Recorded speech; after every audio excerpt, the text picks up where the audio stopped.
Pittsburgh Steelers fan, and I am too. And so we have that in common. In fact, we've compared notes. One of these days I'll tell you a story about how a kid growing up on the ranch in Matson, Utah became a Pittsburgh Steelers fan. But we've laughed about that since we got to know each other. He was introduced to me by Bob Levy. And Bob, would you stand up?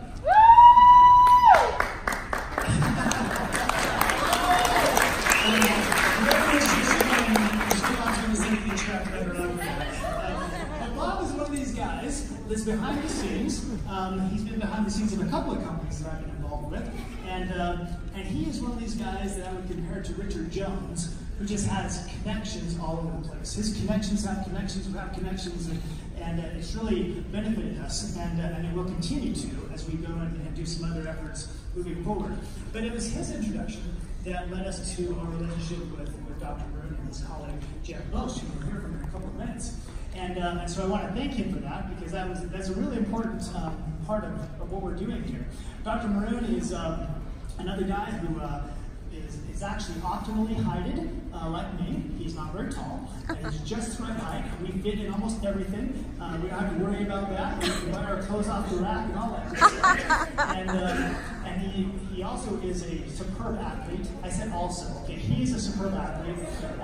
I don't know exactly how old Dr. Maroon is, but I can tell you what, he's amazing at any age, because he still competes in Ironman triathlons. Okay? Wow. So that's a pretty big deal. He's in incredible shape.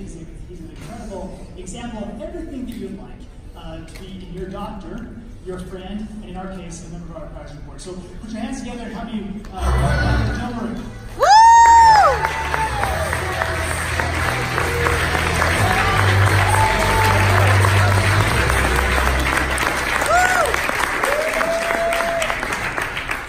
Thank you very much, David. I appreciate that. And after hearing you speak this morning, I think I know why you asked me to be on the scientific advisory board.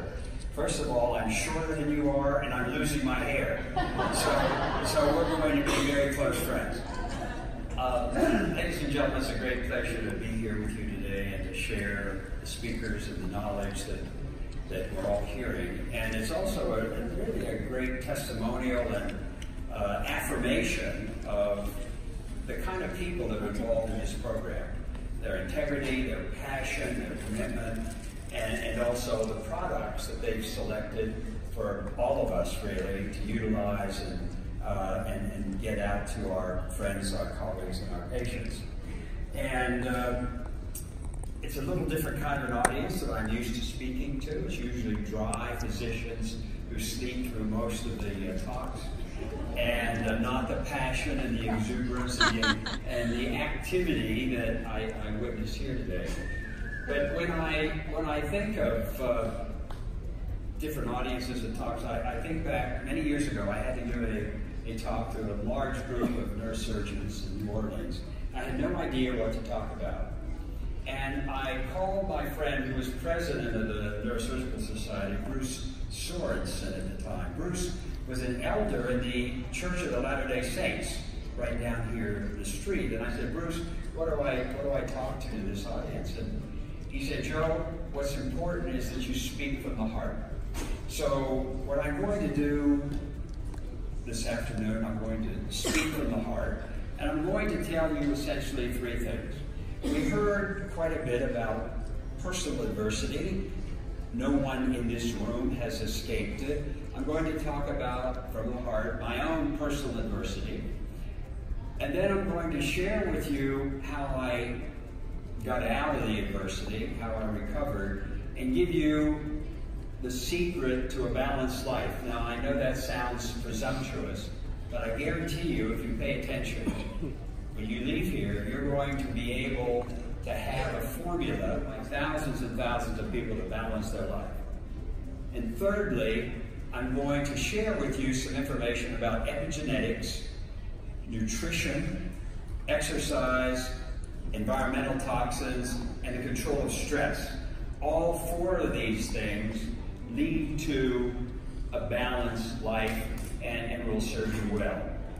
So when we talk about balance, your life, your mind, and our body, as you know, our kidneys, our liver, our heart, our intestines, all function on a daily basis to maintain homeostasis. It can keep us in balance without even thinking. The problem with emotional balance is you got to think about it sometimes to maintain a balanced state. And I'm going to share that with you. But first, the adversity.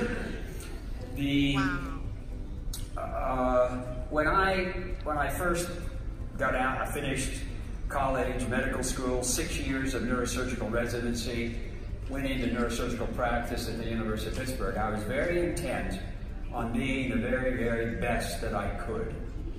And I succeeded in that regard.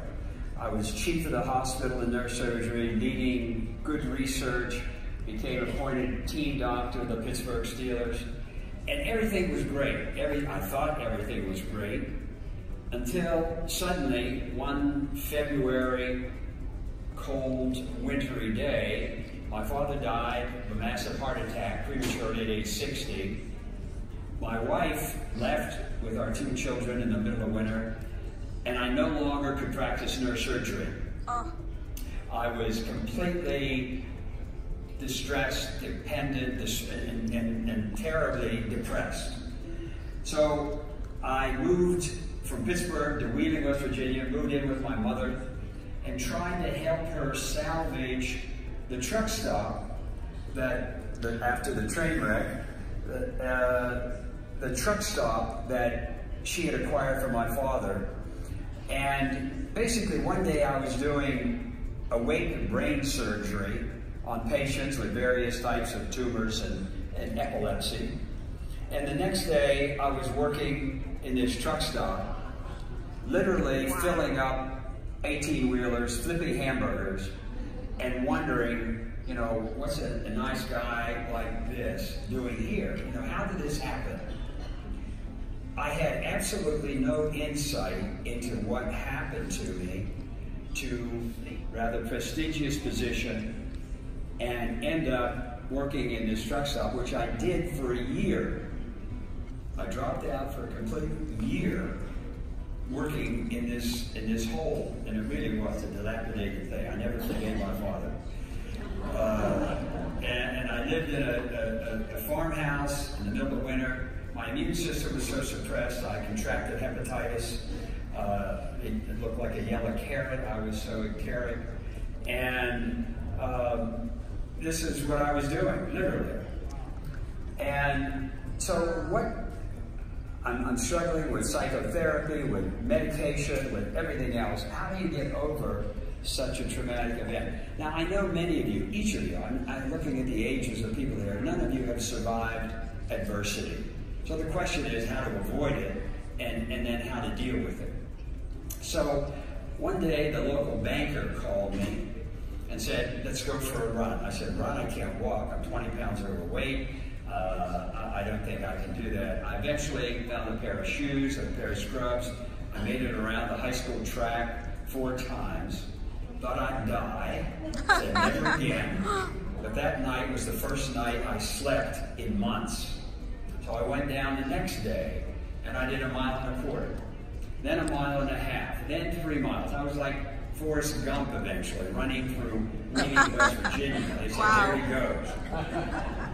But what was happening is very, very critical. Exercise rebalanced my brain to some extent. I subsequently wanted a normal diet, and I got back to spirituality, which we'll discuss more. And I reconnected with my kids and my family, and I was able to get back to Pittsburgh to fulfill really the most productive part of my career. Now, what I want each of you to do right now, in your minds, I want you to look at this picture, and I want you to draw a square in your mind. And think about it. Work is at the top, family, social, spiritual, and physical. Now, I want you to, in your own mind, draw a line commensurate with how much effort you put in each one of these on a daily basis. So, what's your work line look like? What's your family line look like? Your spirituality and your physical activity. You can get by with one of these atrophic or out of balance. If 2 are, you're in trouble. If 3 are, you're really hurting. So this little square I think about every day. How am I going to connect with my family? The spirituality part of it, what's my purpose in life? Why am I here? And the physical part of it, where am I going to get a half an hour, or whatever to do what I should do in terms of swimming, biking, or running. You know, David mentioned the Ironman triathlons. I have. I competed in Hawaii 5 times and 3 others. And it's a 2.4 mile swim, 112 mile bike, and a marathon after that. I started with that one run around the track. That's what completely changed my life. So how do you take control? What does it mean to take control of your life? Let's talk a little bit about epigenetics. This is critically important for all of you to understand, particularly in the work that you're doing with the people that you're going to meet. You know what genetics are. On our chromosomes, we have 23 genes. Your genes are like a blueprint. You put it on the table, and it's the blueprint of the house, but they do nothing unless they're acted upon. What tells the genes which of the 100,000 different proteins to make? It's the epigenetic factors. What are these? It's nutrition, it's exercise, it's environmental factors, and emotional health. You heard this morning from Dr. Patel, I think, about transcription factors. If you eat a Big Mac infused with hormones and antibiotics, fed corn from Iowa, raised on Roundup and glyphosate, and then wash it down with a bottle of phosphoric acid, which is Coke, and then put trans fatty acids on your French fries and ingest that, what do you think that does? Well, what it does, it goes into your system, it releases these transcription factors that tells your genes to make inflammatory cytokines. If I get a splinter under my finger, what happens to my finger? It gets red, hot, tender, and swollen. That's the body's innate immune response. If you eat this kind of food, it creates inflammatory agents, and you heard Dr. Patel beautifully describe the consequences of inflammation. What's the common cause of cancer, Alzheimer's disease, stroke, heart attacks? Inflammation. So whatever we can do, and that's going to get into the products you're handling later, whatever we can do to reduce inflammation is going to reduce those kinds of problems. The same with exercise and our water, air, smoking, excessive alcohol, and stress. Emotional stress is a terrible, powerful epigenetic factor that literally destroys brain cells.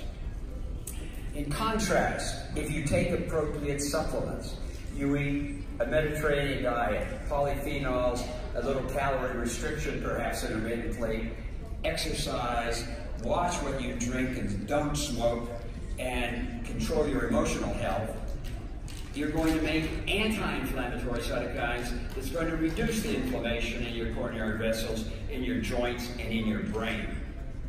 Now, this is a 25-point bonus question for anybody in here.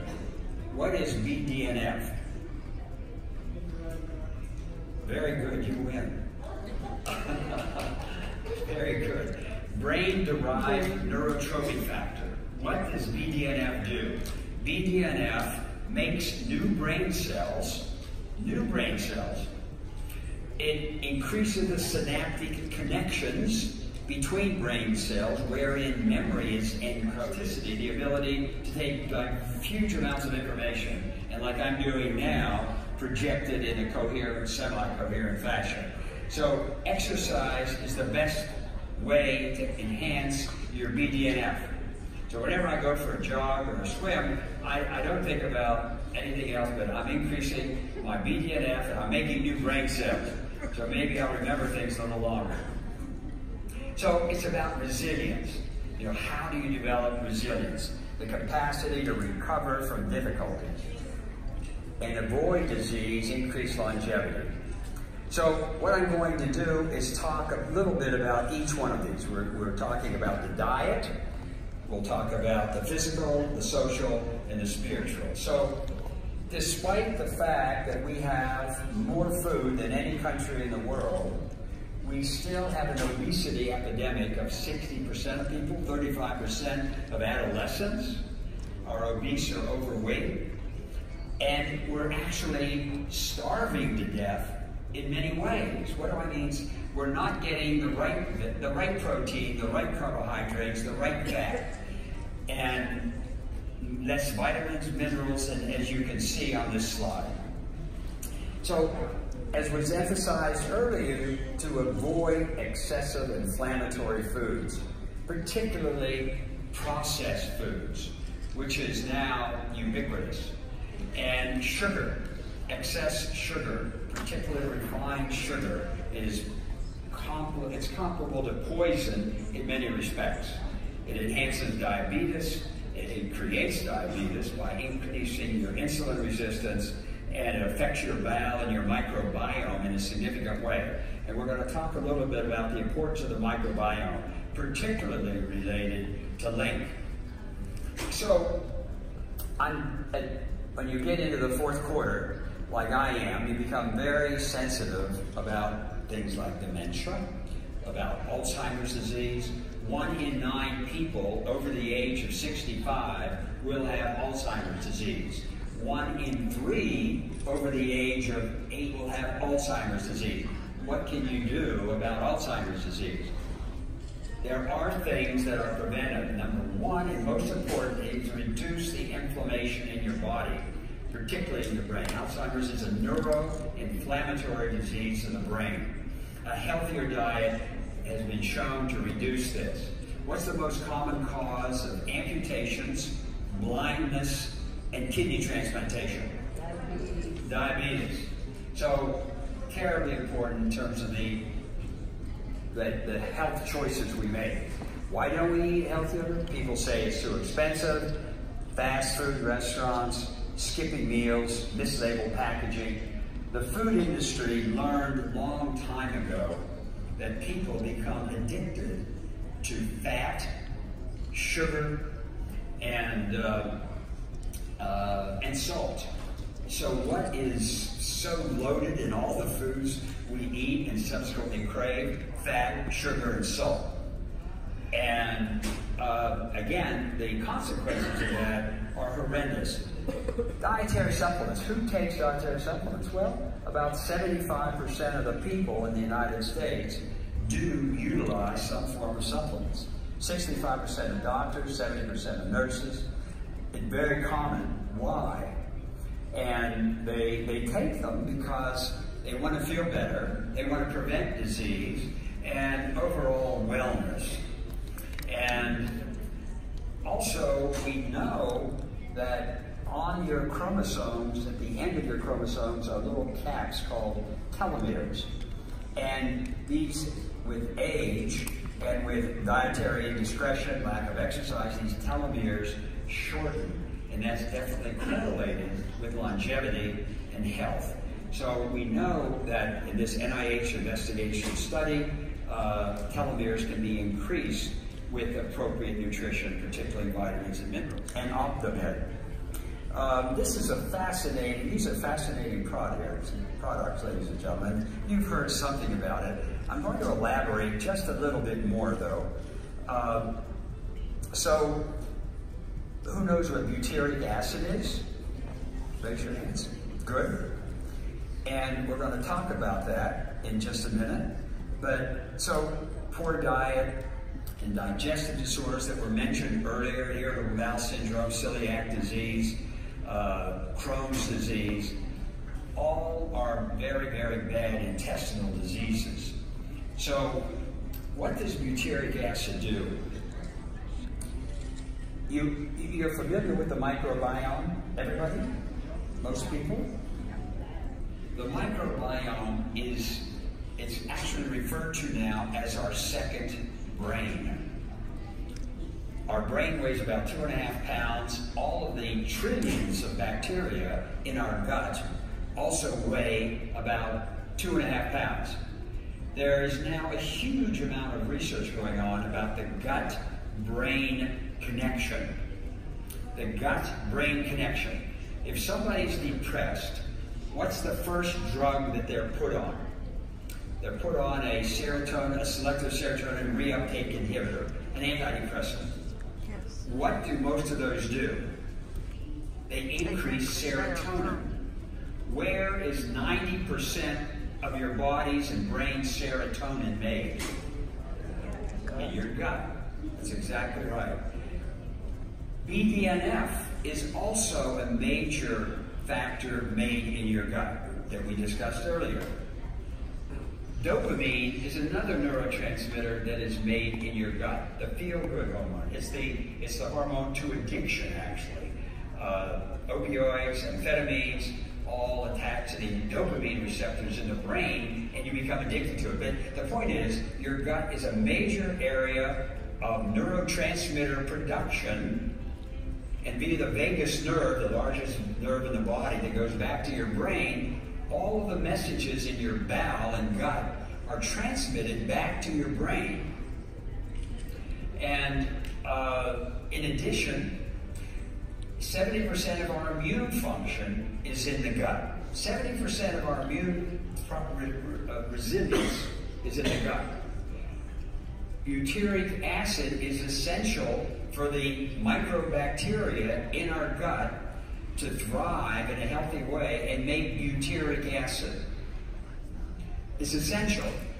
LinQ has a powerful prebiotic and also butyric acid in an encapsulated form, so that when it's ingested, it's released in the large intestine where the microbiome is heaviest, and you get a spike of the downstream effects and powerful effects of butyric acid.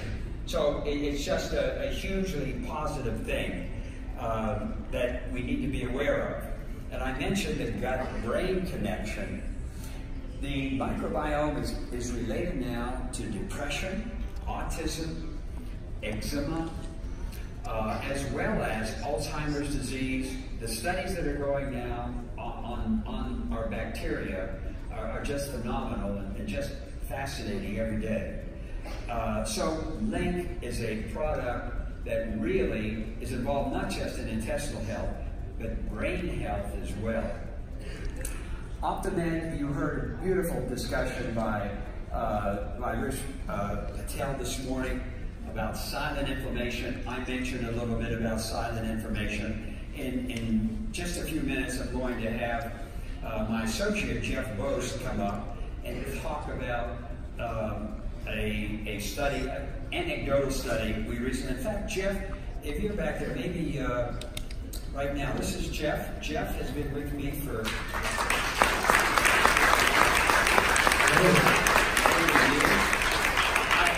I don't like to be on the stage very much with Jeff.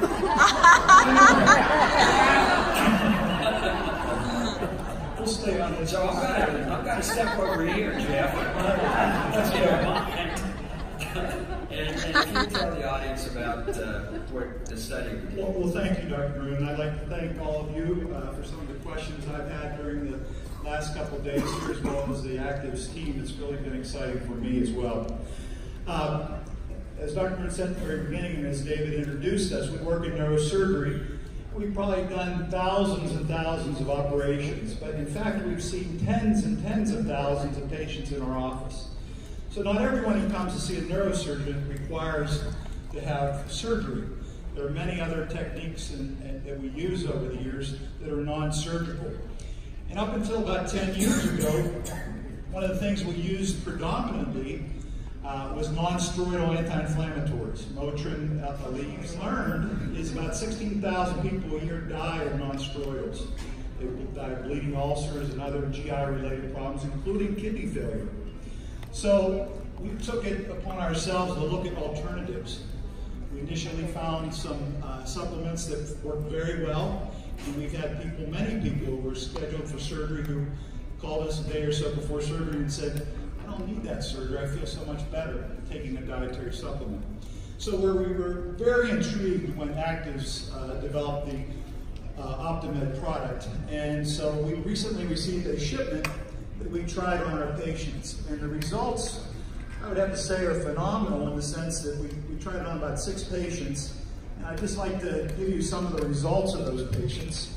And again, these were patients initially that saw us for some sort of spine or neck or lumbar spine type problem.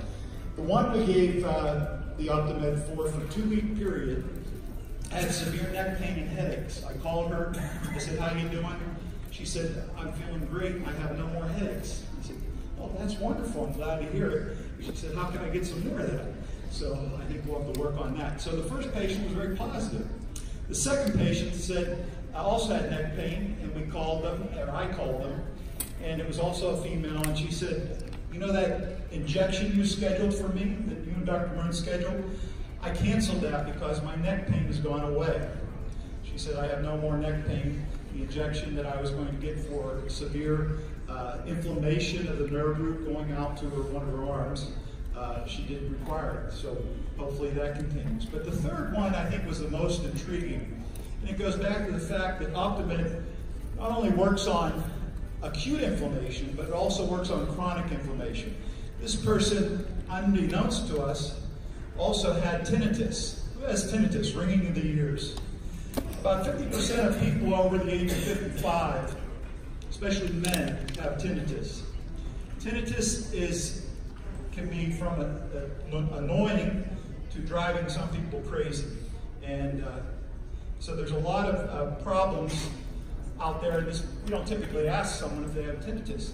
Well, the patient said it was fantastic. He had neck pain. He said, my neck pain, I still got my neck pain, but I started on the supplement, and for the 2-week period I was on it, my tinnitus went completely away.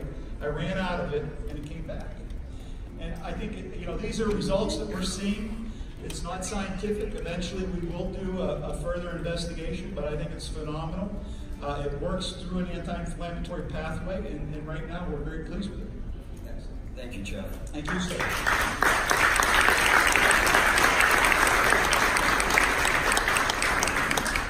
So we're going to finish up and talk a little bit about exercise and spirituality, and this is a really remarkable quote. If there were a drug that could prevent heart attacks, strokes, cancer, depression, osteoporosis, dementia, who would refuse this elixir?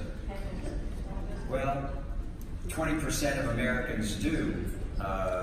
Only 20% exercise, and the strengthening is just the best thing we can do to maintain health.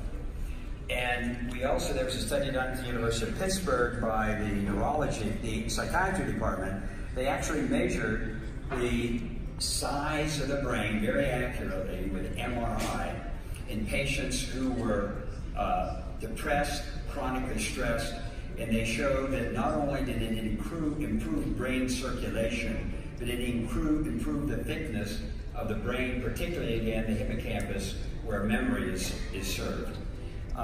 Environmental factors and exposure was mentioned earlier. We mentioned that radiation, pollution, smoking, too much alcohol, all these create free radicals. What do free radicals do? They destroy the mitochondria in the cell. What do the mitochondria in the cell do? Forms energy. ATP, glucose plus oxygen equals ATP, is the fuel that makes our bodies and brains and everything we do work. Both LinQ and Optimend increases the antioxidant level, which counters the oxidative stress that all of those things that we mentioned. And this is, how many people here are overwhelmed, overworked, overcommitted, overstressed at some point in their life? Yes. I mean, this is 50% of doctors now undergo a condition called burnout. There's actually a new ICD-10 code for it. So it's epidemic again, and I'm sure everyone in this room has experienced that to some extent. So what are the top stressors facing Americans? Relationships, money, work, health, and politics. But the money, I mean, again, it's a huge stressor, and hopefully this is an area where Activz can contribute to reduction of stress.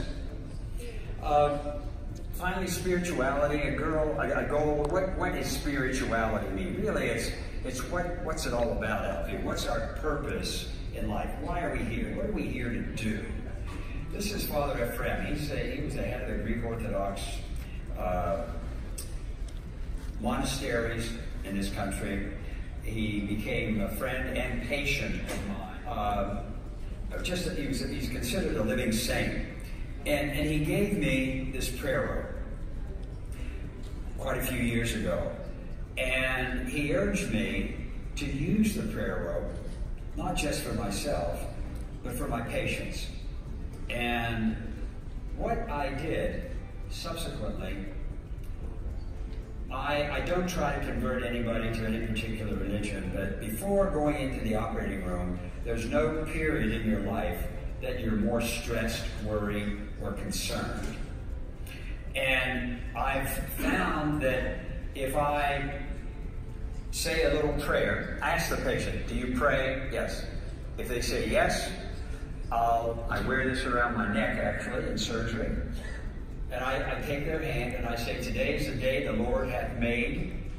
Let us rejoice and be glad in it, and with your help, get Mary or John back to their family, back to their life, and back to the good things in life. And I can only tell you that you can see the stress levels, the cortisol levels diminish. Stress increases the average hospital length of stay. It increases infections. It increases complications post-op. So anything you can do to reduce stress is very important. And this lady had an incredible tattoo. When I put her, this is a nurse from Pittsburgh, and I turned her on her back, and she had this incredible quote. When I compete in triathlons, one of the things that I do, it takes 14, 15, 16 hours to finish these things, is I have a mantra.